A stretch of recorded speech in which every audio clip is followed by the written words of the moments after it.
mkuu uyu Lwabuuko bweyebwaga amaloboozi sigage who has told you amaloboozi gago oba sigago tukoleki who has told you nti gago two tebalinda bako I never work with these people again never in my life. Last Saturday wangamba nti kati osobola okudda no advising president kusongeza mbamba zanya bwenti nemba zanya obozanya bubadi mbanzanya kabadi to work with these chiwani estegeza na hotelo kiberamu bana bagenda ogwa ngenyonyi ejja tumwebaze enyonyi ejja eya ICC organic cases lwaki luli bagalangawo nga program zange bazigala lwaki kati babayita buyisi kakati zimbagamba nti olunaku lwe bajja lukwako mu ministry kuba permanent ba ministry ya Harris ne baleeta Diana teri bulwadde bwonna butagenda gweya gwanga lino baatunulyanga ministry esinza sente ennyingi ya Harris. Ne Dr. Yugoyogerako yali omu ku badokita ba president anti nkubuulidde yagamba president now I prefer to treat the country tumwebaze olunaku tumwebaze Museveni lwalitegeera tumwebaze yanerekako bajjako programu jakemu kalenzi gwe bamutwe bagwasi addemu agijje kuba mbeba mwasa omutwe. The person who has disorganized Museveni's family is tumwebaze Frank ochizemu. Yes, era yaleeta Diana is related, is married to Diana's younger sister. Era mu ministry zonna we bamutadde wonna the boy is very destructive. Tumwebaze kati mu ICT yakola yo anti nkubulire sente mbekaze bajja wano mu ICT okutwala e Rwanda. That boy is very dangerous. Ate mu KCC ewe balukwako andi nkubulire tumwebaze lwe yayingira mu kesi mu president's office ne KCC bagoba bala disimonna abali bawagira Museveni basaba n'ebiwandiiko nzijukirawo tumwebaze n'ebyo babireeta mu parliament nali nanjoga nti mfuna emitwalo nkaaga naye mubye mufunziza mubye ne mufunza mubye tumwebaze ajjako pologulo amuyekingi njagala ajjako emuba mubye ne hoteli bazooki yantwale wa president ng'amaze okufuna 5 billion mu hoteli tebasuzeemu temutya recording zinzi njagala boka lenzi kano kabeka funna enyonyi yo yazze ne badda mu organize ne batta abantu ne batunda organize enyonyi egenda kujja wano nga 5 tegenda kuva ku kisaawe ky'Entebbe basoma amanya ku kizindalo Museveni agenda kunama ne president asobola okubawaayo ajabawayo kumpaka abasajja basoma ajabawayo kumpaka bujja kutemba enyonyi chairman waabwe aliko kikuba mukono. The International Criminal Court is wants 115 people here. 62 surgeons. Bage enyonye janga ta. Bali okeba bafuze Interpol. Mugenda kulaba abadduka. Kakati ndabawulidde gulonga bogeranga ambalaba. Bazudde gold mine esenga obunene mu Uganda eri Buyekwe. Ebuyekwe je bawadde minister ono Diana Mutasingwa ndi nkubuulidde gwe basinze mu office of the vice president Ebuyekwe waliyo ekirombe ekisinga obunene ekyaggoloti amuteringeyo ate nze mbambalaba nakati mbalabye ku makya era babadde basayininze mwenda mbalabye nga bamwasayininga nti wuliriza ne bamugamba nti ali ku mikolo gya mutabani we I watch them. And I will never surrender those machines. Nobody can surrender. Who bought these machines? Ani abiyina nzembiyina mbalaba buli lunaku. I watch them. Kakati mbagamba nti COVID-19 bam kati agenda kufaawo. Agenda kufaawo. Temugenda kuddayo kulaba bafa. COVID. Anti mbabuulidde. Bachega kitimba kyabwe. Kati baguze oxygen. Bwekiri mugamba mutya bannange. Obulamu bugamba butya. Omuggalo. Tuli mu muggalo guli sadida.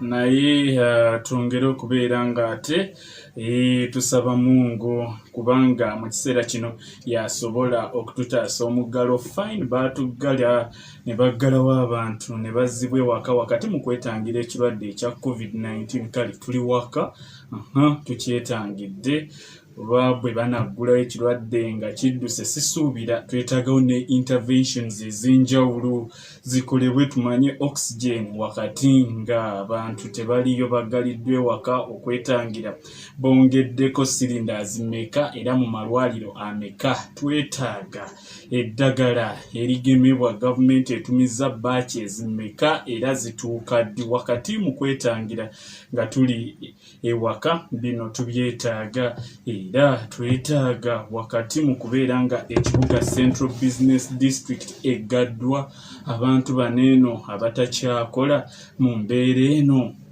ak'okulya bakajjawa kyekisooka ekyokubiri wakati mu kwetangira ennaku 42 zo utility bills zisigalawo amasannyalaze ge bakozesa rent gwe basasula loan zaabwe amazzi awowo intervention eryetya yembeera kubanga ate tuyinza okubeerayo mu muggalo mu nnyumba ate stress ye ne yeeyongera ate ne wabalukawo pressure nga bwe bulwadde obulala bwe ndowooza gw'olowooza otya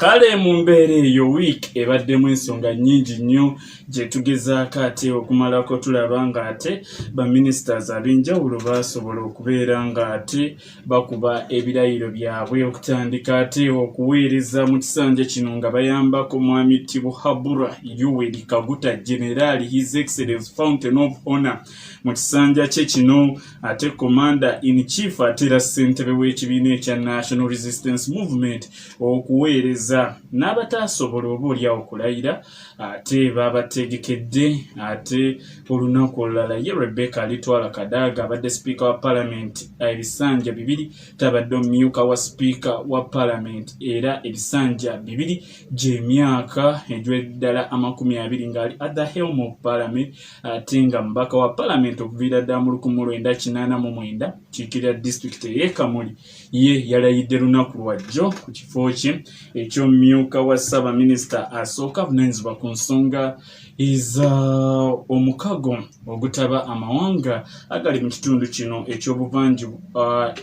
ekyobuvanjuba ekya East African Community kale ensonga zinaye President yamusiimye okubeera nga wadde abadde mu kifo eky'amaanyi bwe yamuwa kino teyeebuzaamu yakkiriza wadde nga President yakola kunnyonnyola kungi n'agamba mu butuufu ono agenderedde ku byawandiikibwa mu Bayibuli tinaaba abantu abali humble abakkiriza mu butuufu ne Mungu bayagala mu mbeera eyo Kadaga n'akkiriza ekifo ekye kya wansi mu mbeera eyo ebyo byabwe bya mu gavumenti katulindirire ekinaaveeyo Buganda Caucus yabadde constituted oba yalondeddwa wakati mu kubeera nga obubondo obw'enjawulo bwatudde akabondo ak'ekibiina ekya National Unity Platform kaatuula ne beegeyamu ne bagaba nange Buganda Caucus erimu ababaka 19 nupu ffe tusinga tulinamu ababaka 55 Democratic Party erinamu 8 FDC erina 3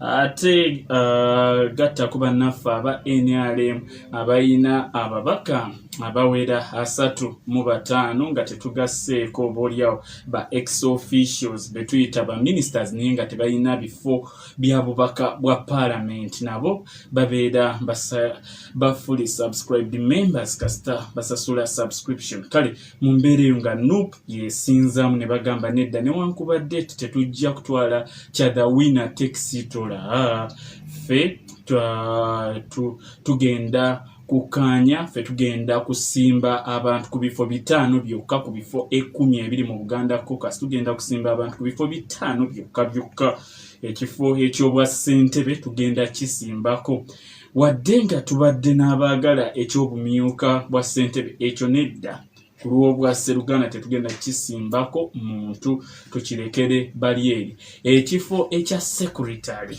nakyo tetukisimbako muntu tukirekere bariyeri olwo ebifo ebikulembera ebirya emmere 5 tusimbe ku bifo 2 byokka ebisatu bibeere ebyabali abalala kaakati wawamu cabinet tukitambuze bwe tutyo n'oluvannyuma ne bateekateeka ebyokulonda naye ne caucus oba akabondo ka National Resistance Movement nako ne kasisinkana nga bakulembeddwa Dr. Kefa Kiwanuka Mbakaveri Kiboga bo ne bakkaanya waayi tuli 35 baneeno ab'opposition bwe tubalabamu tetulabayo ba DP tulonda aba DP beegattidde ddala ku Nuupu bali kimu tulabye n'aba FDC nabo abakkiridde beegase ne Nuupu bali kimu tulaba aba independent abagenzeeyo abamu bali ku Nuupu baneeno bwe banaatandika okulonda buli kifo kye tuneesimbako bagenda tusuula bagambe Nuupu yawangudde ni ali Nuupu yawangudde ni ali ate ekyo nga tekikkirizikika mu mbeera tetugenda byetabamu bino kaakati bwe bazze ng'olukiiko ne lulonda abagenda okukubiriza okulonda ne bagamba twetaagako owe-NRM omu twetaagako wa Nuupu omu twetaagako wa FDC twetaagako ne independent bakubirize okulonda kuneeno naye bali eri abalala bo mu mbeera eyo tebaasobodde ate ne bagamba kakati ne bakkaanya ekya vice katukiwe NRM tekigenda vuganyizibwa ekya Kabondo tubaweeyo n'ekifo ekyakwagala nga bafunamu ki kale mu mbeera eyo ensonga n'esitambulira ddala bwezityo omukuku nabo ng'omemye osabudde kooti ziri ezaalagibwa ati ndi musajja mugagga ndi musajja mugagga nga mu famire engagga naye nga ndi nasoma kyova nti baganda bange bonna tebajja kunyiigira era tubadde 2 mu kyaki mubadde 2 nga mugoberera ebiragiro ebyateekebwa ate agawadde waabo wa mukazi amaki 20 nagawadde waabo wa mukazi ate mmwe anti ffe tufunye mwe mufunye emaali okuve ate 20 bagakubako sitampu linyirira okukola abantu 10 nga bwe tuvaano nga tudda mu mbaga eno nga tudda mu eno gali gabawe gali geeri ag'omu kyaki gaabwe naye omwana oyo namuzaala mu 81 nali nsoma senior 3 sooka olinde wazaala omwana ng'osoma senior 3 ate waliwo wa 79 sooka olinde ate oyo wa 79 mukulu mukadde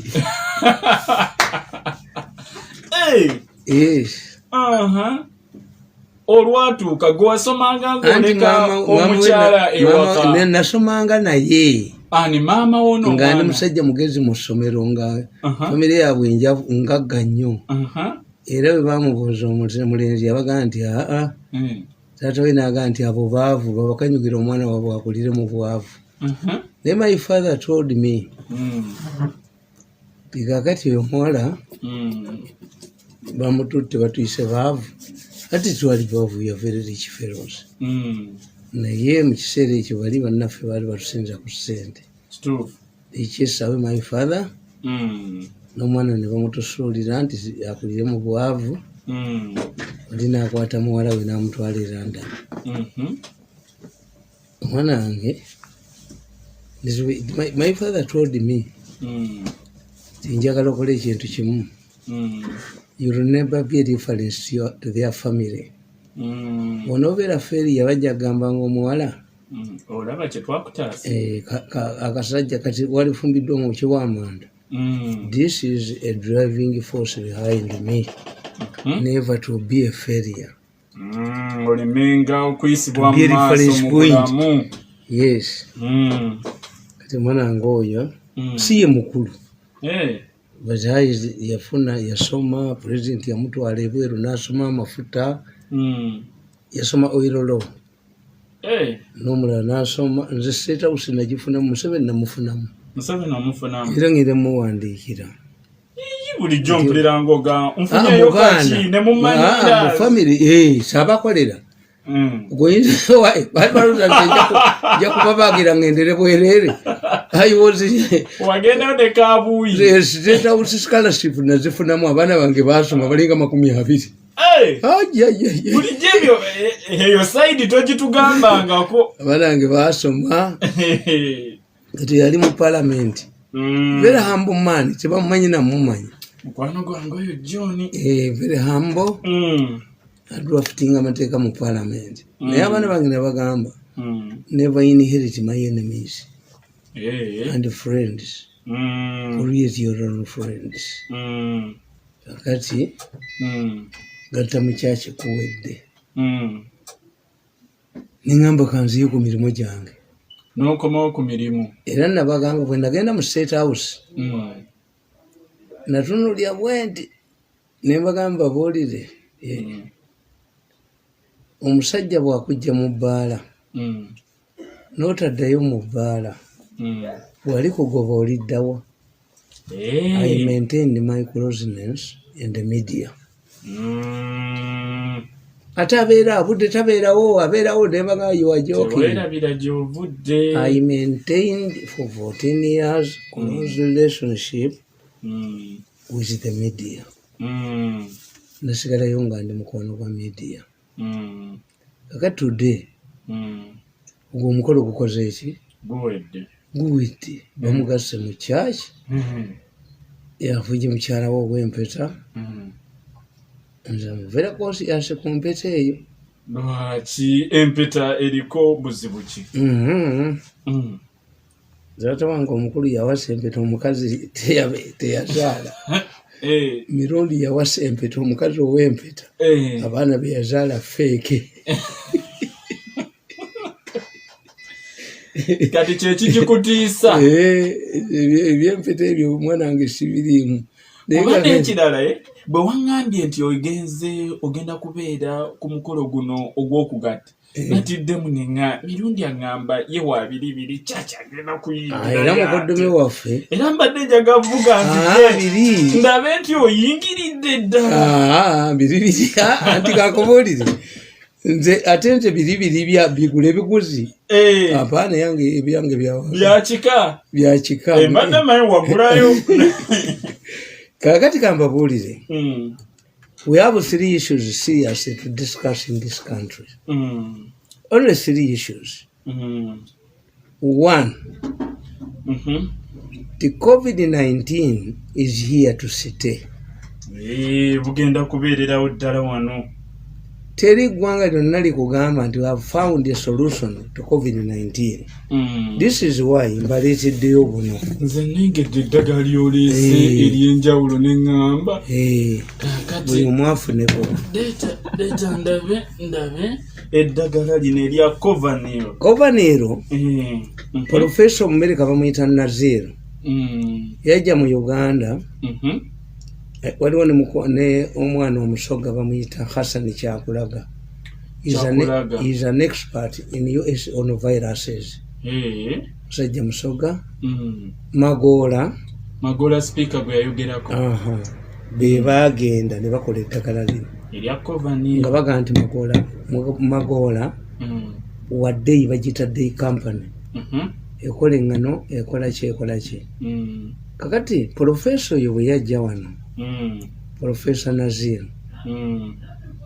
ye bano tebaatogeera lwaki yajja oli omuvuka gwe bayita Hassan Kyakulaga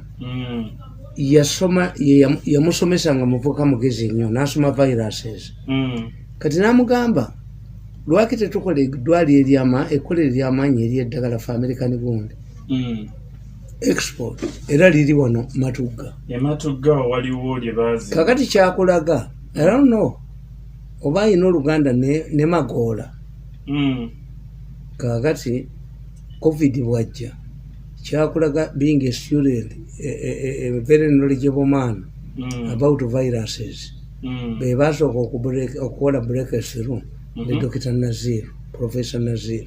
The only way of fighting COVID is sanitizing. Ne bakola factory. Professor Nazir yadvisor ku lukiiko lwa Congress olwa America on viruses. Yasaba okujja wano bonna baali baganye omusesenkana Ministry ya Health, National Drug Authority, everybody until nga tebamwagala anti bo tebagala kusolvinga problem. Whoever brings a problem to solve a problem, nze bankuba mu State House ne bankuba lwaki I was defending Museveni atamwerako emaani waliwo yavuddeyo naga nti obutambi bwe bakuba ku lwange Shinwanga ani aga nti bobo who has told you nti bobo and I have 4,000 recorded tapes because they don't know when I started capturing them tebamanyi ne balowooza ndi mwangu bwe tumujjana wa tumuteeka wana I want tell you oyo omuvubuka talinda bako mu maaso omuvubuka oyo will never see me, will never negotiate with me. Nakola verdict eriemu mugende mundeetere akatabo kange nga driver wange akatabo kange akaliko why mafias control the state.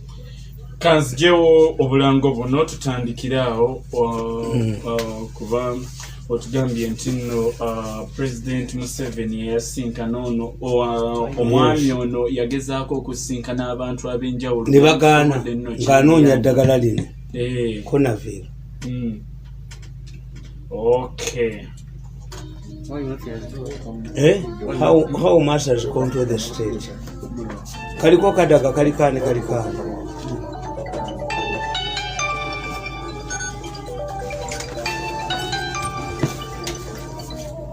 Hello?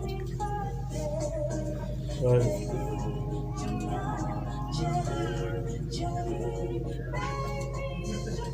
Kosolo?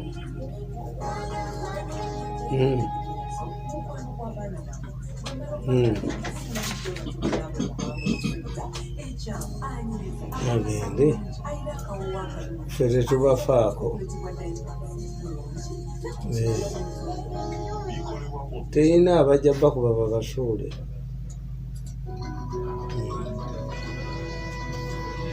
Chikumi musamkatanyeze mwenda Africa FM ekola lyokwe omuntu wa bulijjo tukyalina nkugamba Joseph Tamale mirundi tibo balowooza nti COVID-19 nzige bagenda zibbiramu ate mu Uganda omuntu gwe mutamanyi omuntu yaleeta ebizibu byonna mu gavumenti ya Uganda ani yabireeta omuntu eyayingira mu gavumenti ya Museveni mu family ya Museveni n'ajonoona bamuyita Frank Tumwebaze. The most dangerous person in Uganda is Frank Tumwebaze. Era yennereegamu ajjako program jakemu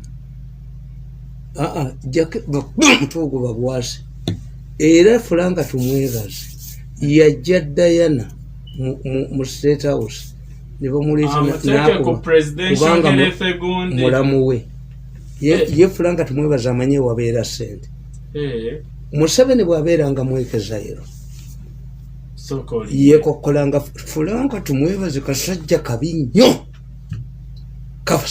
kabi nnyo kayingira mu famire ya Museveni kagyonoona ono lwabwogo teyina lwabwogo oyo yizaalugandi naye Frank Tumwebaze ne mwenda the most dangerous fellows in Uganda is Frank Tumwebaze and mwenda beboononye famire ya Museveni beboononye eggwanga be bayigiriza obubbi wano obusuma bwonna bwa Frank Tumwebaze. I'm telling you ate Museveni tanategeera awulira ennyonyi ejja yes International Criminal Court is sending a plane here to take 115 people for organ extraction. It will not leave Entebbe airport until government surrenders those people. Naye watugamba nti abazungu nabo balabika babakola omusango baguvaako. Nkugambye nti jule baagigobye n'abalamuzi ne babagoba. The most dangerous people Museveni does not understand is Frank Tumwebaze. Amaanyi gagajja wa Frank is Kulafuti. Yeregera mu program nze mu bine muwabya. Museveni will regulate the day that man. He regulated that man in his government and his family. Mwenda ni Frank Tumwebaze. They are the most deadly people in this country. Naye obayinako obujulizi Tamale. Kakati nkubulya mbamanyi nnyo nkugambye Diana yali dokita wa president ani yamujjayo Franka tumwebaze yawasa sister we younger sister mukazi wa tumwebaze is younger sister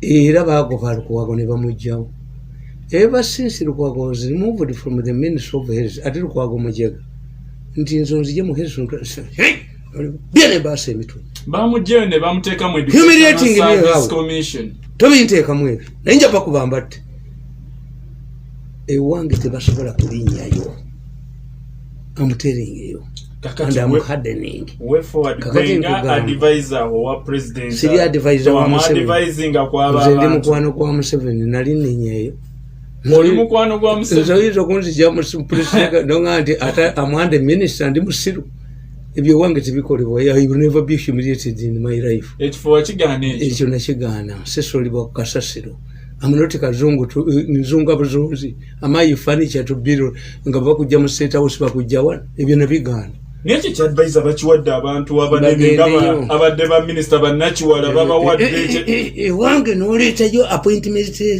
bom tayimbwa mu mutwe miamu nalebe president ngaganti it is mission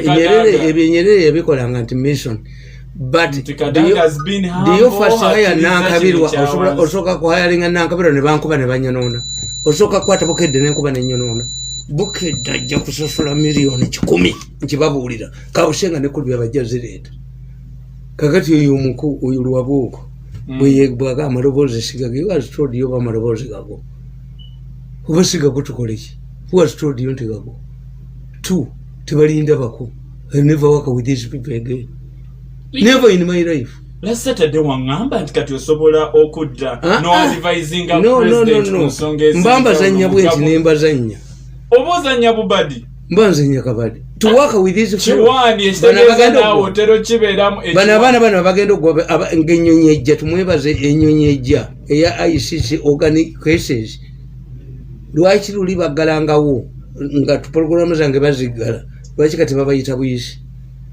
kakati zimbagamba nti olunaku lwe bajja Lukwago mu ministry kuba permanent ba ministry ya Health ne baleeta Diana teri bulwadde bwonna butagenda gweya gwanga lino baatunulyanga ministry esinza sente ennyingi ya Health ne doctor oyo goyogerako yali omu ku badokita ba president anti nkubulidde yagamba president now I prefer to treat the country tumwebaze olunaku tumwebaze Museveni lwalitegeera tumwebaze yanerekako bajjako program jakemu kalenzi gwe bamutwoko bagwase adde mwajijje kuba mbeba mwasa omutwe the person who has disorganized Museveni's family is tumwebaze Franka ochizemu yes era yaleeta Diana is related is married to Diana's younger sister era mu ministry zonna we bamutadde wonna the boy is very destructive tumwebaze kati mu ICT akolayo anti nkubulire sente mekaze bajja wano mu ICT okutwala e Rwanda that boy is very dangerous ate mu KCC bagoba Lukwago andi nkubulire tumwebaze lwe yayingira mu kesi mu president's office ne KCC bagoba bala disimonna abali bawagira Museveni basaba n'ebiwandiiko nzijukirawo tumwebaze n'ebyo babireeta mu parliament nali nanjoga nti ofuna emitwalo 6 naye mubye mufunziza mubye mufunza mubye tumwebaze ajjeko program amuyekingi njagala ajjeko emuba mubye ne hoteli bazooki yantwale wa president ngamaze okufuna 5 billion mu hoteli tebasuzeemu temutya recording zinzi njagala boka lenzi kono ka beka funna enyonyi yo yazze ne badda mu organize ne batta abantu ne batunda organize enyonyi egenda kujja wanonga 5 tegenda kuva ku kisawe ky'entebe basoma amanya ku kizindalo Museveni agenda kunama ne president asobola okubawaayo ajabawayo kumpaka abasajja basobola ajabawayo kumpaka bujja kutemba enyonyi chairman wabwe aliko kikuba mukono the International Criminal Court wants 115 people here 62 surgeons bage enyonye janga ta balyoke babafuuze Interpol mugenda kulaba abadduka. Kakati nabawulidde eggulo nga boogera nga mbalaba bazudde gold mine esinga obunene mu Uganda eri Buyekwe. Buyekwe gye bawadde minisita ono Diana Mutasingwa andi nkubuulidde gwe basindise mu office of the vice president. Buyekwe waliyo ekirombe ekisinga obunene ekya golodi omuteringa eyo.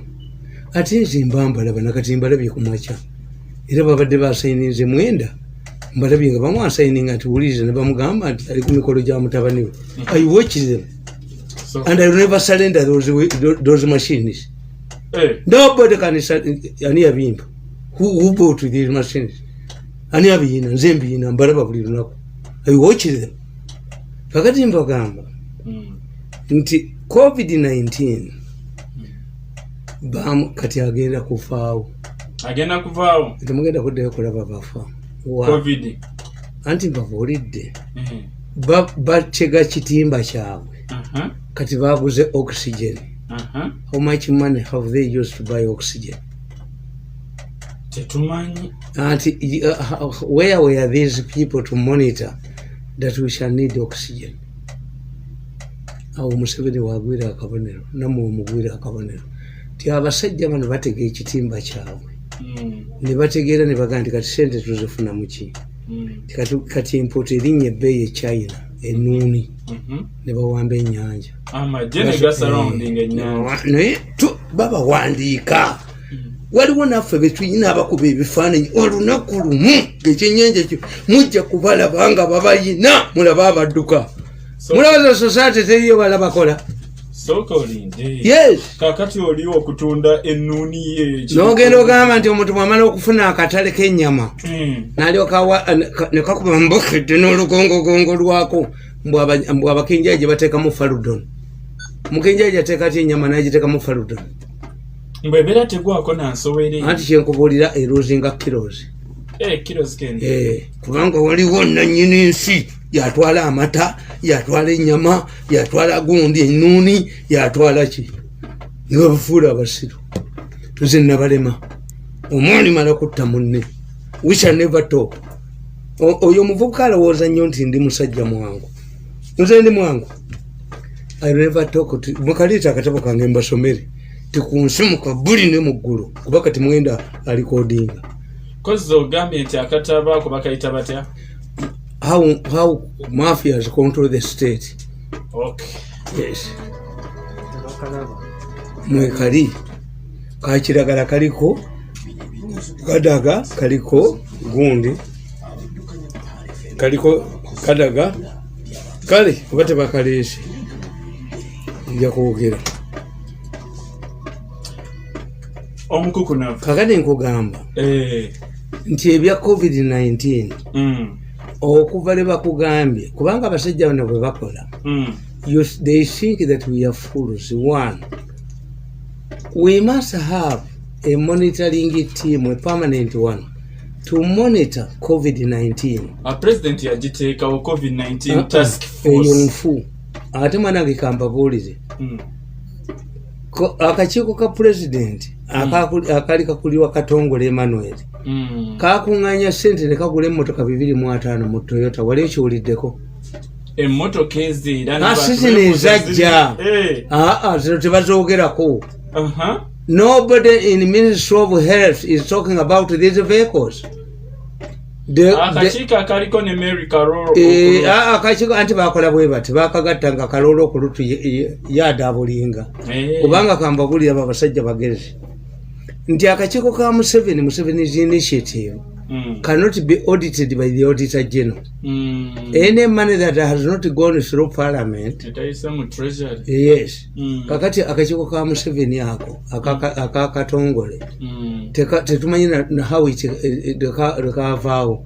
But I have evidence that they went to Toyota Company Limited Uganda, bought vehicles at a concessional price. Ziri luddawo. Where are these vehicles? Kakati ziri ziveko ezajja physically zilizi pick up for kakati abasajja bano bakimanyi nti enzige bazibiramu ba refugees bababbiramu kakati bwe baatuuka ku covid-19 ne bamubbiramu ate mmwe mbasaasira nnyo because you are accepted to be humiliated. Let me tell you, Pastor Yiga yagamba nti tekaliiyo akawuka kayinza tya okutta abantu bwe kati bamukwata ne bamusiba yafiira kitalya nagenda omweyimira omulamuzi n'agaana ne batuma Kiwanda gavumenti ekutte Yiga n'afiira ekire ne muta bakiwanda kumwasa mutwe ewange bayinza okulinnyayo. Can you send a representative ewange ne tabattirayo? What type of contradiction is this? Because Yiga, a pastor, was denied bail. Nafira mukomera encha mutabani wa Yiga Museveni ewange muri nyanga yontu bantu battirawo. They come from a rich family. We don't want your mabo. Bantu battirawo. Tetuyina monitoring team. Ekyokubiri nolaba Kivumbi Mwanga bamuwayiriza Kagole Kivumbi Kagole nti Kivumbi Auditor General afulumya ripoti nti Kagole Kivumbi aguze toyire yabukadde naafe nkyali muleeta ekiwande ewaffe tuba bantu battira tamanyinza kulinnyayo ewaffe come from a rich family tuba bati twagala mabugo gamu ketukwatire how can you explain the two? If Kivumbi was a hard working man bamusindika tubakwatire waffe n'amakubo tugaziba kakati mwago basooka obbakwatira nti temumalaako nze malako I have staged the longest resistance at I have resistance cost to fight for another 20 years. So called I'm telling you. Kakati ngamba lulinti ogenda ku season fire. Let me tell you. Olutalo lwongera. Kakati mbagamba nti abasajja bano baziga Museveni. Who computes these alarming figures? Bo bennyini. But the public does not ask them. Nti do these people kubanga a terrorist can plant a bomb when none mufa. But COVID-19 abantu bamufuna bufunyi. Where was the Ministry of Health to alert government nti akawuka katulidde nnyo? Baali baagala government yeewola 3.5 trillion ng'okuzirya bayina kuteekawo totoloko down. Era ngenda bakuba akatambi gwe mulenzi gwe mpozi ngonzisi ngenda ba obutambi bw'omwabaddemu nga mwewerera Nabbanja nti Nabbanja musiru Nabbanja mwina it is not political it is manuvari kamba be bavubuka mmwe akakundi k'ababbi abo ba mafia abajinga ebintu bino ne batubonyabonya nga bagamba Nabbanja nti tasobola bagambye nti mmere tujja gireeta n'ambulance tujja zireeta n'ebisaawo byonna paputu kubanga tulina okufuna abantu bangi betuteekayo ate nga mobile money ate kati mmere bagenda gireeta bagenda tusindikira tuke obutambi mufulirizo mwenda you are hearing me obutambi mufulirizo ajja kudda yeegaana ate mugende kunkola ki kill me and see ejogo lyo mumulaba ebizimbe ebikwata naffe twabategekera dda lomulitegeera nti basajja mwe twabategekera dda ebizimbe bikwata omuliro mu kibuga mulabe mudduka gwe balikwatira mu kibuga talifulumamu enseba koyi kakati nkuga nti COVID-19 bo bwe bakwata ekintu balinga abavubi tebajja mulambo mu nnyanja abavubi omulambo bakuga nti kati empuko zikufuuyidde eri. That's why Muganda omukazi omuganda bamuleeta n'ajja mu Gomesi n'alaga ennyanja amabeere nti jajja mu kasampeerezo omuzzukulu akole ki kubanga abavubi tebagala kuta mulambo. Kati na bano bamafiya ba Museveni bo buli kati COVID gwe bakutte ti COVID ffe tujja kujjanga tujinga figures era baali balowooza nti Musendero yagenda okusikira Nakyobe babbe era bakubanga story zaabwe nti Nakyobe minister nga bagala Musendero ajasikire Nakyobe babbe ka group ke kamu era Musendero olwaze ngenda bakubira meeting zonna nze kube ku tamale mirundi office mbate mugenda ndeta mutiyo omuntu omubalenzi mmwe baba bebangane n'ekirombe kya gold kibaleme okutwala. Kakati bana abasajja bwe muna batembawe mukidde nti they are the controllers of the figures, alarming figures. Be bataleta oxygen abantu bafe. Kati who has benefited from this? Ani asapulayiza oxygen mu ggwanga muno gwe mutubuulire. Oxygen. Kampuni kyemuleese. Gwe tubuulire kuba bakuliyetinze. They have created an atmosphere era buli agenda mu ddwaliro ajja kufa nze sigendayo. Genda mu intensive care unit yaabwe. Kadde mwako. Nkubuulidde kasogera mu ddwaliro oli mufu. Kuba baagala nnyo abafu abanaakola publicity enseeka Museveni bamuteeke ku bunkenke. Era tamale nabadde neebuuza lwaki figures mutufulumiza z'abafudde bokka abawonyezo figures. Anti kyenkubuulira nti baakusaasira bazze kati ekyo kirabika gurupu ndala. Kakati eyo gurupu y'abaakusaasira egala ekugambe tewaliwo emmere gy'olina okulya naye nga kampuni gundi yegikola. Kakati bano bazanyira mu covid. Nze sigana ntaliyo covid gyali. That's why me nakwata kano. The only way of denying these people money is to ensure that you don't fall sick. Akawuka kano bano bakakola mu sente. Don't you feel ashamed that the Ugandan government under the revolutionary called Museveni find itself without oxygen when you have a company called Oxygen and you go to Kenya?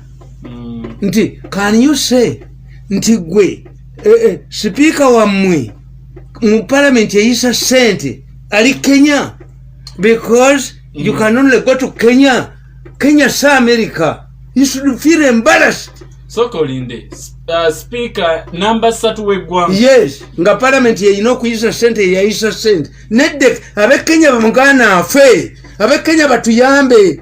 Yes, the Kenyan government should not allow these people who have influence to change things in Uganda to get to be served in Kenya. No, mugane mutuyambe uhuru atuyambe. Ulu tuyambe bloko there. Kubanga speaker aisa se. Yes. Ezogenda mwele gundi. Nalemerera ofuna edwali n'esobola kwatenga byese jembeye najitwale Kenya. No. Mutuyambe. Mu makamwe mubanga omusajja atulugunya nnyo mukazi werwa mwenge nga atamidde. Abakazi bokukyala abatunda omwenge batulukani baga nti mugumumme. Kenya tuyambe tekiriza omuntu wawano wa amaanyi kugenda waabwe. What's the difference between Kenya and Uganda? We are equal partners in the East African community. Why should the Speaker of Parliament go to Kenya? Tubamala okuonona nga badduka musabira Katonda aleme kudda. Yes. Yagenze UK kulambula ku mwana we simu wake. Nedda Kenya tuyambe. N'abazungu batuyambe kamba buli. Waliwo stolen nungi. Gundi Najibula. Najibula yali president wa Afghanistan. Naleta abarasha emitwalo 15. Nga balwanisa abatalibani. Ne babakuba. Abatalibani ne bakuba abarasha. Emitwalo 15. Kati Najibula agenda okutegeera. Nga abatalibani bayingira ekibuga ekikulu Kabul. Wekukwata emmotoka addukire ku airport. Abasirikale be baamukwata ne bamukomyawo nayingira ekitebe kya Russia baamugamba gwe lwaki odduka kati you created this trouble why do you run away from the problem? Omwana tebamusimulula nappi omwana tebamusimulula pampa abasajja bano abalidde sente abajoze ensi bo ne balowooza nti bo bajja kucreatinga nga trouble wano badduke. Nedda Kenya egana okuwa Kenya etuyambe ne Bungereza nawa nga abanene bano abafa wano bakomewo bafe nga Najibula bwe bamujja ku gundi ku embasa y'abalasha Kabu ne bamuwanika Kalabba ye Najibula yali addukira ki? You had all the problems. Abasajja America babuuza abajasi ba Kenya, you eat the same food like Ugandan soldiers. Why are you not brave? To training, to ideology. We are peacekeepers. America va training the Kenya, Nigeria mine. they were even considering a Kenyan army to go in Eastern Congo. They have been deployed in Gundi, Bababoza. Why should a Kenyan minister, a Kenyan government, fight COVID? Never been no oxygen. Abundant oxygen. Let me tell you embarrassing things. Kenya, by the time COVID struck, COVID-19, Kenya had stocked masks. I don't know for what. Or was that terrorism? But Kenya had stocked millions of gold. Kakati, when COVID-19 struck China, they came and bought masks from Kenya. China masks was going Kenya. Kenya had a stock. They had those masks in Zikola. In the case of Obomukanga, those are terrorism. Ngabula bantu kondo muzizino. Edda twazitanga Durex. Mu myaka gyenkaga kondo muzaliwo. Is the name bazitanga Durex. Nga basajja abenzi bazambala nga bazita Durex. Condoms have been many, but bazitanga Durex. So it means that we are part of the gold contraceptive policy. Kakati ne Kenya had millions of gold masks. Anti kira inkugami ntiboza bazireza olwa terrorism. Tiboba uzambadde nga bateze bomu omuka guno gubera gundi polluted. China came and bought ezali mu store ya Kenya. Yes, neka kasinga obuuza nti olwaleero intervention ne silos ebyaji bya gavumenti abaitale babituzimbira bano babitunda. The silos were sold. I mean yayina ejjinja nga tuyina amafuta agali mu store ga myezi 6 nga babuuza olwaleero. No, we don't need, because we have excellent relations with the Kenyan government and the Tanzanian government. We don't stock. NRM is not using it for luxuries to stock. Kakati, how do you find a minister of prepared disaster preparedness? Kitegeeza to prepare kitegeeza. Okwetegeke. Ekoze ekikati. Don't tell us. Are they involved? Disaster preparedness inachi. To prepare, what does it mean? Nini bamuleta nalayira. Nalayira ningalabiye. Minister of Disaster Preparedness. Etero gaba abawunge wagudde amataba. Let me tell you. Kyobola abantu fire brigade. Akatali kakwata omuliro ng'eraba. Why? Nti tuyina bwe tuyita bo hydrants. 7 kuganti hostage. Me I cannot support. Kubanga nkubuulira ne gamba. Nti Museveni akoze ebintu bingi nnyo nga si hostage. Museveni has defeated. Museveni wherever there was a rebellion in Teso. Today we are talking about a vice president from Teso. Museveni defeated a rebellion in northern Uganda. At one time, Kony was threatening to enter southern part at Kaluma. Museveni had taken out convoys ez'amagye to escort. ADF was fighting in Kasese at one time.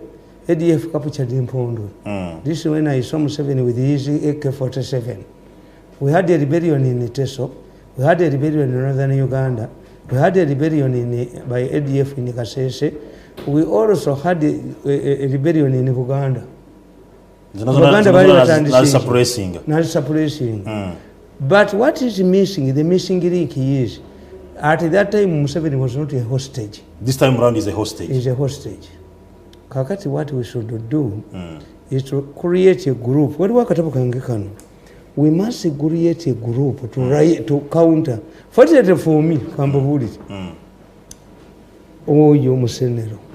This time around, I challenge Musenero and have group to take me to the president. I will dismantle you. I will expose you to your bone marrows. My machines are intact. I have been recording meetings on how to they share. One, you will see people printing exams nti abaana basomera ewaka. 2, you will see people demanding money to give relief. You will see people demanding money to buy masks. I was told, I heard in their meetings, watching them, that Diana raised the issue of relief before the president, and Museveni shouted her down. Is it true or not true? How do we save Museveni from captivity? The Rukungiri group made it. What we have to do is to save Museveni from captivity. His so-called scientists are not scientists. Let them show us their profile. Yes. And for how long will Ugandans suffer? Nze kyenkubulira nkubulire ne gamba ti Museveni yamanya nti eriyo phase 2 ya COVID-19. He renewed my contract. Bagendayo ne bamugamba nti omusajja tumuliriunga contract n'abagamba I'm going to renew him for 10 years. Yakuwa 10 years. Museveni n'agoba Kalolo Okulu. More than even is the Kalolo Okulu abadde tava ku Museveni before appointment of the chief. N'akwatako omuntu omujoze nnyo aneereegamu. Muganda nga Kalolo tokeereegamu n'amuteekako ewantu ejjoogo lyonna ne limugwamu omanya abagamba I will sabotage him. Sabotage me. Nze nkuba kati nze nkubattula paka lw'onakkiriza.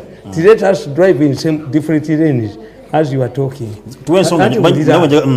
Kakati nkugamba nti do you believe Museveni ogenda okuneutralizing Diana n'achange kuba had already praised a change n'amuleetera Kawoya ne Muhanga eyo olowooza nti omukazi akyalinayo amaanyi. The only people can neutralize Diana kuba Diana tayinza mugoba dokita we. Diana tayinza mugoba lwaki taata we y'omu ku basajja abasatu lwakasiisi be yatta. Yes. Okay. Kakati Diana tayinza mugoba but has effectively neutralized Diana. Okay. Nti eriyo Muhanga tumuyita wakuzanya Jeno Muhanga mwenda eyo family. Okay. Ontajja mushoutinga down. Hajati Kawoya. Ya. Simwangu. Ajja kuyola kana akakaza akafulumya eddirisa. Eyo ministry agikoze eki. Neutralizing. Najjajjayo Lumumba. I talk to Lumumba. Yamugamba ti Lumumba. Omanyi Lumumba sister wange. Okay. Yajjalana bali mama wange. Era these days govuma abantu nga teyakoma omuwala wange kundaba. Waliwo neegundi eyamuwonya okumwokya. That's why I'm not a tribalist. Lumumba is paka musogo va musami. Kankunda is Munyankole. Okay. Eyayamba mama wange obuta singana lwiso yaliwo mama wange yali badde mufu. Ye yajja president mu meeting n'amugamba nti na lwiso yagaliza abantu okufa. Abaganda bomba manyabo. Kakati na oli Muganda. Kakati nkugamba nti otafiire n'amuteeka mu internal affairs. Ono omukazi yamugamba a clue. Museveni directed yakulo to arrest 2 people abali muleyo olw'okubba amasanyalaze olw'okubba sente z'amasanyalaze akulo n'agaana. Museveni abuuza are these idiots still breathing Ugandan air? Akulo yagaana omukwata kakati njokola akola agaane otafiira mukanyuge mu ddirisa otafiira gye the wait mzeta male kakati nkugamba nti muhwezo olwatuddewo basasuspected abakatumba tebatandise bakwata omwomu batandise bakwata. These are liberty areas. Kakati nze nkugamba nti Museveni yategeera. He knew Museveni lokusifa eno situation agimanyi yagitegeera n'agipulaningira. Kakati the situation we have eriemu nti bano mwe temunnategeera nti Yesu yazuukidde nti Diana takyalina maanyi. Prime Minister's office erimu omukazi Nabbanja n'abawulidde nga bagamba the issue is not being in government. The issue is maneuvering. Wamate mwakyogedde wamanchi kube ate nina ne video wamanchi kube bye mwayogedde. Kakati nze nkugamba kye tulina okukola kiri kimu. We should not glorify Musenero's committee. Musenero talina patent. Nabawulidde nga bagamba have you talked to the doctor? Yes, the doctor is intelligent and he is ready to deal with us. okitegedde musenero ngenda kuba musenere wa musenero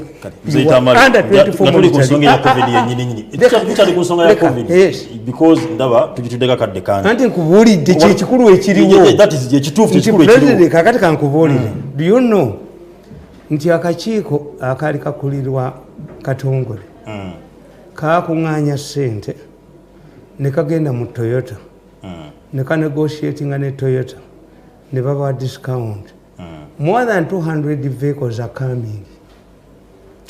Akakiiko ka musenero kaagala gamba nti kekaziguze. Has anybody told you that the Katongole committee, the money got from donations, they went to Toyota, negotiated a discount, and the 200 vehicles are coming? Ne Museveni ayinza okuba nga takimanyi. Tewali bukyayogeddwako. Yes. Kubanga mmwe mbagamba nti mmwe ekisibu ekibaliko nti bamafiya babalimba bamafiya beefuula ab'ekitalo zisina wa kitalo gwenda bamu kubanga nga nagambye nti oyo alidduka mu Uganda bw'anaaba tanvuddeeko is up to him. Nze munwanye naye emyaka 8 amuwo hardened. If it is driving in different lanes, who should leave the other? Go on tandika noyingira njo bankufuumuleyo byonna byemukola mbimanyi.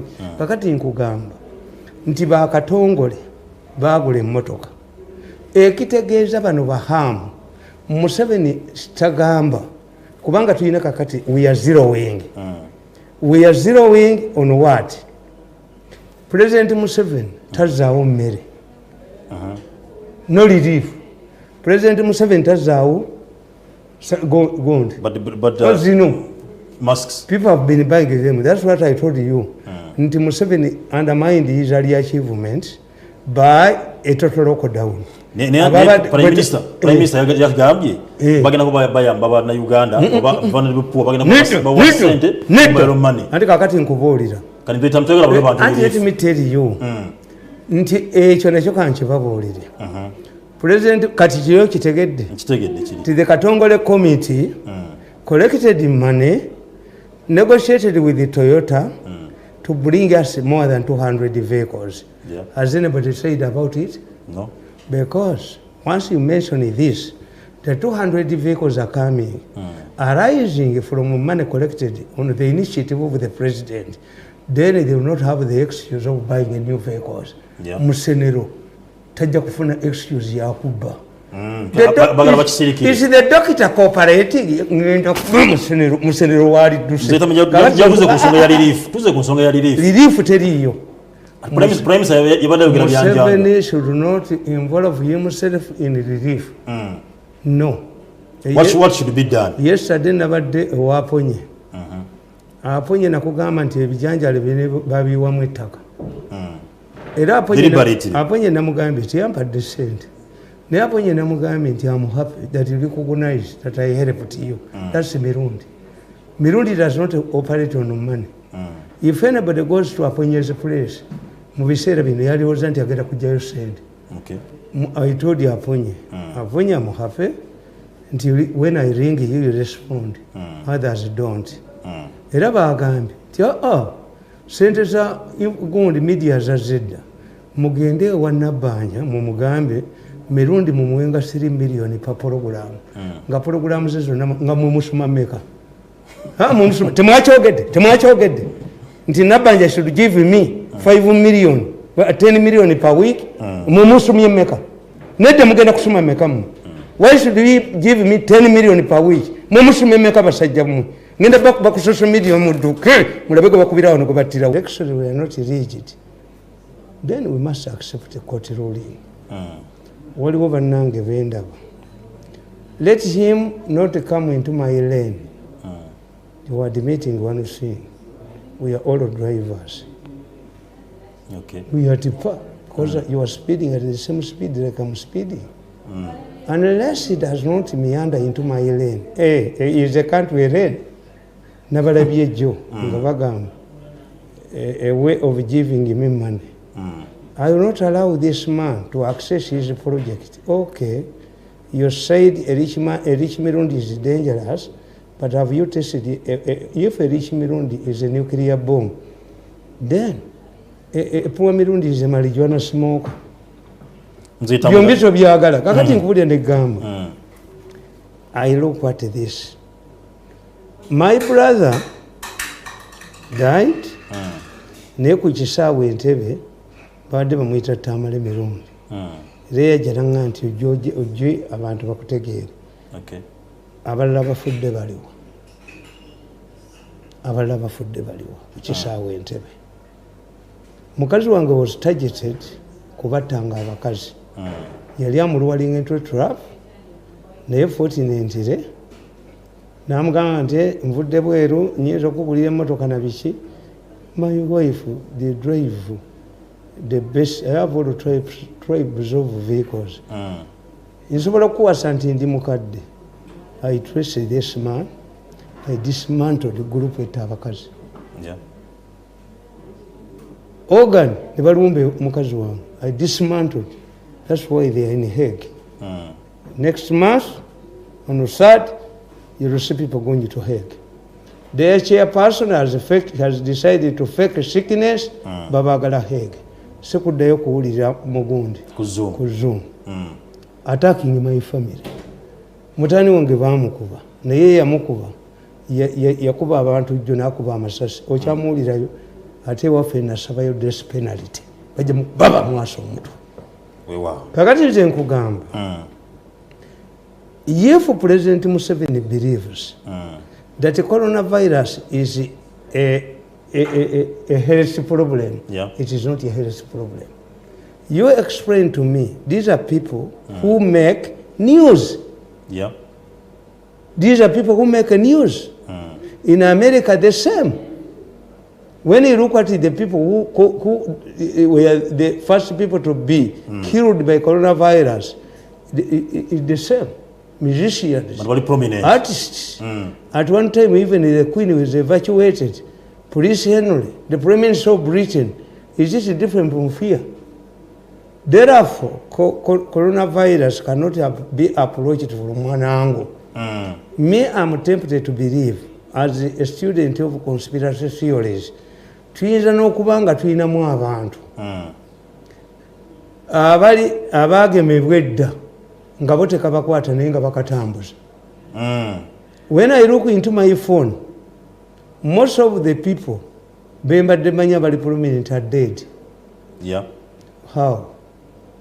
Lumbe ekirumu olunonyamu abanene bokka abaana batusana okugamba nti kawuka kabagagga andi asi kawuka kabagagga naye waffe era kayiba atugamba nti abaava e Tanzania babaloga ekituufu. kakati kyenkubulya, this is an international. My advice to government is simple. Government must send people to China. This is the only time we are sending people to China. We should take people to China for advisors.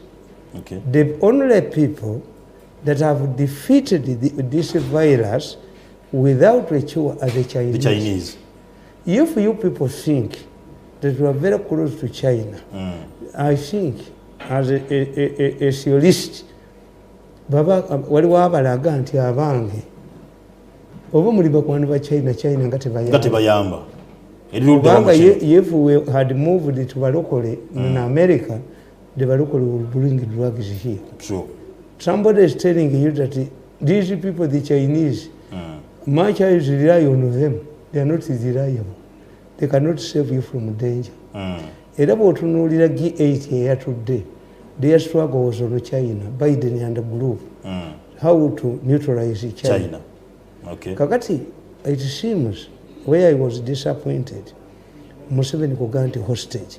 Me I cannot support. Kubanga nkubulya ne gamba nti Museveni akoze ebintu bingi nnyo nga si hostage. Museveni has defeated. Museveni wherever there was a rebellion in Teso. Today we're talking about a vice president from Teso. Museveni defeated a rebellion in northern Uganda. At one time, Kony was threatening to enter southern part at Kaluma. Museveni had taken convoys ez'amagye to escort. ADF was fighting in Kasese at one time. ADF captured Mpondo. This is when I saw Museveni with his AK-47. We had a rebellion in Teso. We had a rebellion in northern Uganda. We had a rebellion by ADF in Kasese. We also had a rebellion in Uganda. Not suppressing. But what is missing, the missing link is, at that time Museveni was not a hostage. This time around is a hostage. Is a hostage. Kakati, what we should do is to create a group. We must create a group to counter. Fortunately for me, oh, you Musenero. This time around, I challenge Musenero and have group to take me to the president. I will dismantle you. I will expose you to your body marrows. My machines are intact. I have been recording meetings on how to they share. One, you will see people printing exams. Two, you will see people demanding money to give relief. You will see people demanding money to buy masks. I was told, I heard in their meetings, watching them, that Diana raised the issue of relief before the president, and Museveni shouted him hard down. Is it true or not true? How do we save Museveni from captivity? The Rukungiri group made it. What we have to do is to save Museveni from captivity. His so-called scientists are not scientists. Let them show us their profile. Yes. And for how long will Ugandans suffer? The Chenkubuli Negamba to Museveni Yamanya until your phase 2. COVID-19. He renewed my contract. Baganda Bamuganti, Musaja to Muliunga contract, Navagamba. I'm going to renew him for 10 years. Yakuwa 10 years. Museveni nago bakalolo kulu. More than even is kalolo kulu abadde tava ku Museveni before appointment of the chief. Nakwatako omuntu omujoze nnyo aneereegamu. Muganda nga akalolo tokeereegamu namuteekako ewantu ejjogo lyonna ne limugwamu omanyi abagamba I will sabotage him. Sabotage me. Nze nkuba kati. Kati nze nkubattula paka lwona kkiriza. Let us drive in some different lanes as you are talking. Akati nkugamba. Do you believe Museveni ogenda ku neutralizing Diana na change? Kuba had already praised their change. Namuleetera Kawoya ne Muhanga. Eyo olowooza nti omukazi akyalina y'amaanyi. The only people can neutralize Diana. Kuba Diana tayinza mugoba dokita we. Diana tayinza mugoba lwaki. Taata we y'omu ku basajja abasatu lwakasiisi be yatta. Yes. Okay. Kakati Diana tayinza mugoba. But has effectively neutralized Diana. Okay. Nti eri Omuhanga tumuyita wakuzannya. Jeno Muhanga mwenda. Eyo family. Okay. Ontajja mushoutinga down. Hajati Kawoya. Hajati Kawoya. Ya. Simwangu. Ajja kuyola kana akakaza akafulumya eddirisa. Eyo ministry agikoze eki. Neutralizing. Najjajjayo Lumumba. I talk to Lumumba. Yamugamba nti Lumumba. Omanyi Lumumba sister wange. Okay. Yajjalana bali mama wange. Era these days govuma abantu. Nga teyakoma omuwala wange kundaba. Waliwo neegundi. Eyamuwonya okumwokya. That's why I'm not a tribalist. Lumumba is paka musogo va musanya. Kankunda is Munyankole. Okay. Eyayamba mama wange obuta singana lwiso yaliwo mama wange yali badde mufu. Ye yajja president mu meeting namugamba nti na lwiso yagaliza abantu okufa. Abaganda bomba manyabo. Kakati oli Muganda. Kakati nkugamba nti otafiri namuteeka mu internal affairs. Ono omukazi yamugamba a clue. Museveni directed yakulo to arrest 2 people. Abali muleyo olw'okubba amasannyalaze olw'okubba sente z'amasannyalaze akulo n'agaana. Museveni abuuza, are these idiots still breathing in Ugandan air? Akulo yagaana omukwata. Kakati nkyakala akola agaane otafiira mukanyuge mu ddirisa. Otafiira gye the wait. Kakati nkugamba nti muhwezo olwatuddewo basuspect abakatumba tebatandise bakwata omwomu.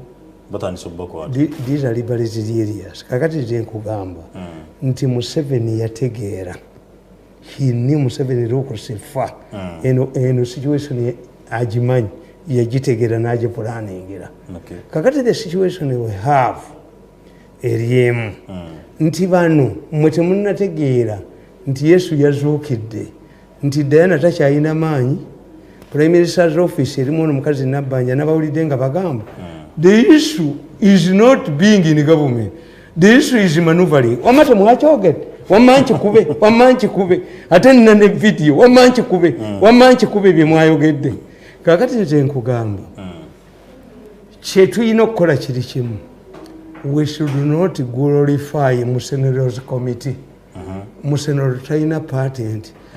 Nabawulidde nga bagamba, have you talked to the doctor? Yes, the doctor is intelligent and he is ready to deal with us.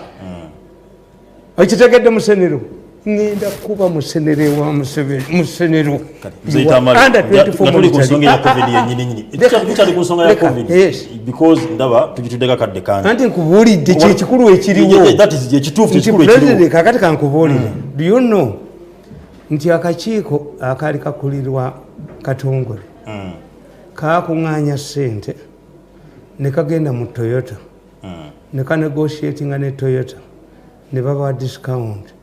More than 200 vehicles are coming. Kakati akakiiko ka Musenero kaagala gamba nti ke kaziguze. Has anybody told you that the Katongole committee, the money got from donations, they went to Toyota, negotiated a discount, and the 200 vehicles are coming? Ne Museveni yaiza kubanga takimanyi. Tewali bwekyayogeddwako. Yes. Kubanga mmwe mbagamba nti mmwe ekisibu ekibaliko nti bamafiya babalimba, bamafiya beefuula ab'ekitalo, nzisina wa kitalo gwenda bamu banga nga nagambye nti oyo alidduka mu Uganda bw'anaaba tanvuddeeko is up to him. Nze munwanye naye emyaka 8 amuwo hardened. If it is driving in different lanes, who should live with the other? Go antandika noyingira njofu bankufumuleyo byonna byemukola mbimanyi. Kakati nkugamba nti bakatongole bagula emmotoka ekitegeeza bano bahamu Museveni kitagamba kubanga tulina kakati we are zeroing on what? President Museveni tazaawo mmere, no relief. President Museveni tazaawo gold. But as you know, masks, people have been buying them. That's what I told you. Nti Museveni undermined his early achievements by a total lockdown.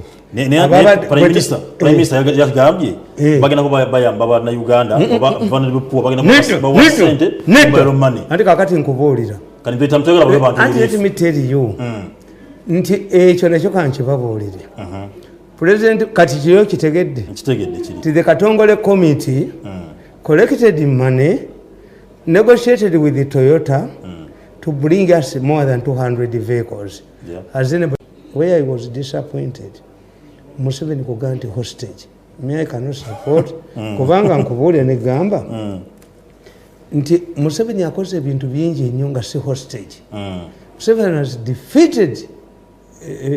Museveni wherever there was a rebellion in Teso. Today we are talking about a vice president from Teso. Museveni defeated a rebellion in northern Uganda. At one time, Kony was threatening to enter southern part at Kaluma. Museveni had taken out convoys in Zamaji to escort. ADF was fighting in Kasese at one time. ADF captured Mpondo. This is when I saw Museveni with his AK-47. We had a rebellion in Teso. We had a rebellion in northern Uganda. We had a rebellion by ADF in Kasese. We also had a rebellion in Uganda. Not suppressing.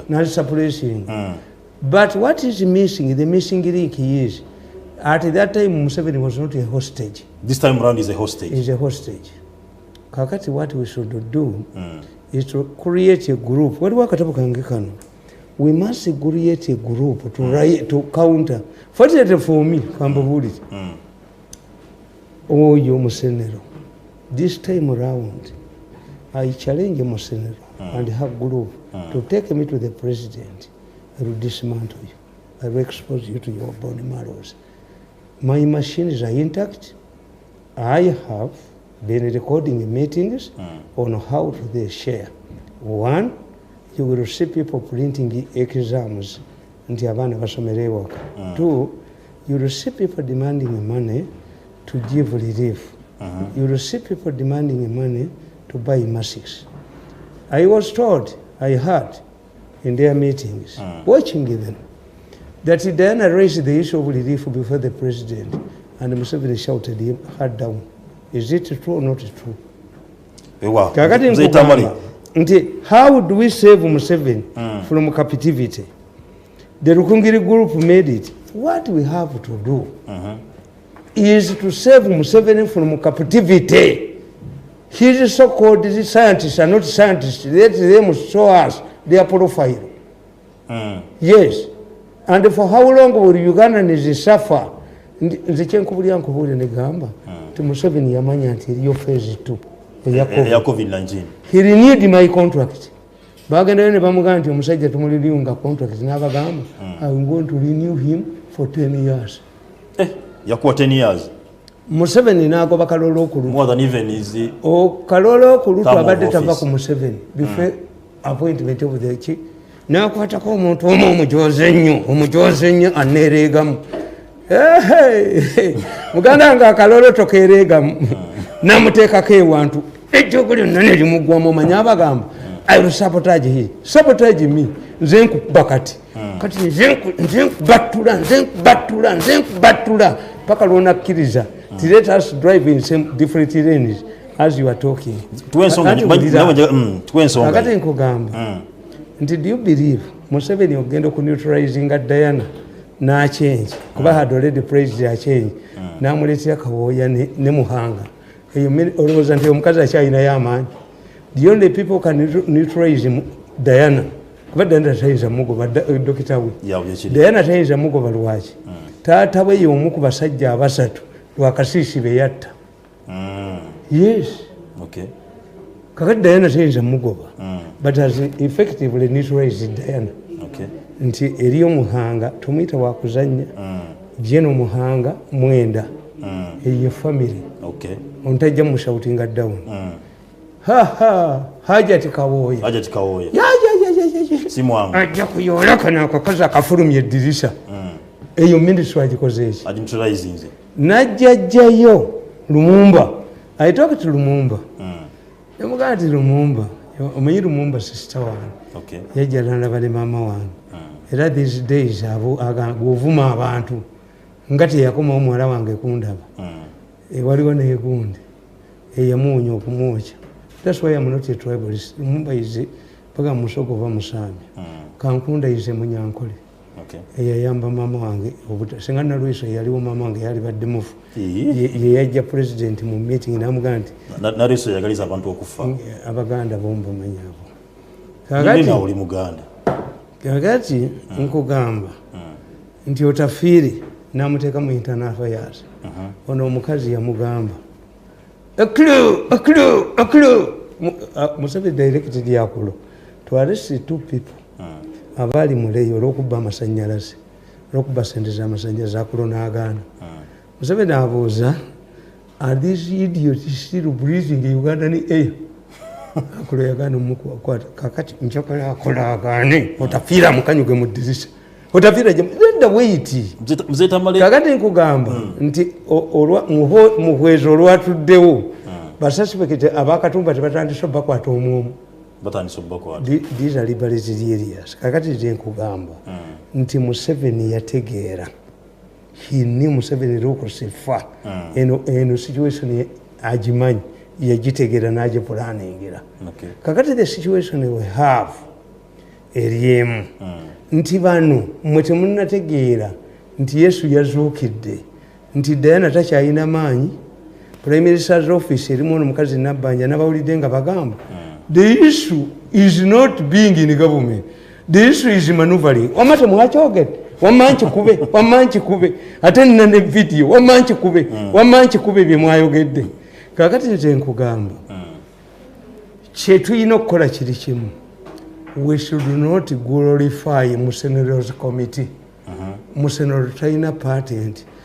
Nabawulire nga bagamba, have you talked to the doctor? Yes, the doctor is intelligent and he is ready to deal with us. Okitegedde Musenero? Ngenda kuba Musenere wa Musenero. Under 24 months. Because ndaba tujitudeka kadde kandi. Anti nkubuulidde kyekikulu ekiriwo. That is ekituufu ekikulu ekiriwo. President kakati kankubuulire. Do you know nti akakiiko akaali kakulirwa Katongole kakuŋŋaanya ssente ne kagenda mu Toyota ne kanegotiatinga ne Toyota ne baba discount. More than 200 vehicles are coming. Kakati akakiiko ka Musenero kaagala gamba nti ke kaziguze. Has anybody told you that the Katongole committee, the money got from donations, they went to Toyota, negotiated a discount, and the 200 vehicles are coming? Ne Museveni yinza kubanga takimanyi. Tewali bukyayogeddwako. Yes. Kubanga mmwe mbagamba nti mmwe ekisibu ekibaliko nti bamafiya babalimba. Bamafiya beefuula ab'ekitalo. Nzisina wa kitalo gwenda bamu. Banga nga nagambye nti oyo alidduka mu Uganda bw'anaaba tanvuddeeko is up to him. Nze munwanye naye emyaka 8. I'm war hardened. If it is driving in different lanes, who should leave the other? Go on tandika noyingirira njofu bankufuumuleyo. Byonna byemukola mbimanyi. Kakati nkugamba nti bakatongole baagula emmotoka. Ekitegeeza bano bahamu Museveni tagamba kubanga tulina kakati we are zeroing. We are zeroing on what? President Museveni tazaawo mmere. No relief. President Museveni tazaawo gold. But you know, masks. People have been buying them. That's what I told you. Nti Museveni undermined his early achievements by a total lockdown. Prime Minister yagambye bagenda kubayamba bana Uganda bana bepuwa bagenda kubawa sente mobile money. Anti kakati nkubuulira. Kani beta mtegera bwe bantu. Anti let me tell you. Nti ekyo nakyo kankibabuulire. President kati kiyo kitegedde. Kiri. The Katongole committee collected money, negotiated with the Toyota to bring us more than 200 vehicles. Yeah. Has anybody said about it? No. Because once you mention this, the 200 vehicles are coming, arising from money collected on the initiative of the president. Then they will not have the excuse of buying a new vehicles. Yeah. Musenero tajja kufuna excuse ya kubba. Is the doctor cooperating? Musenero wali duse. Tuze ku nsonga ya relief. Relief teriyo. Museveni should not involve himself in relief. No. What should be done? Yesterday nabadde owaponye. Aponye nakugamba nti ebijanjalo bine babiwamu ettaka. Era aponye namugambye nti yampadde ssente. Naye aponye namugambye nti I'm happy that you recognize that I helped you. That's Mirundi. Mirundi does not operate on money. If anybody goes to Aponye's place, mu biseera bino yalowooza nti agenda kujjayo ssente. I told you Aponye. Aponye I'm happy nti when I ring you will respond. Others don't. Era bagambye nti ssente za gundi media za zedda mugende wa Nabbanja mumugambe Mirundi mumuwenga 3 million per program. Nga program ze zonna nga mumusoma meka. Mumusoma temwakyogedde. Nti Nabbanja should give me 5 million, 10 million per week. Mumusomye meka. Nedde mugenda kusoma meka mu. Why should you give me 10 million per week? Mumusomye meka basajja mu. Ngenda back social media mu duka.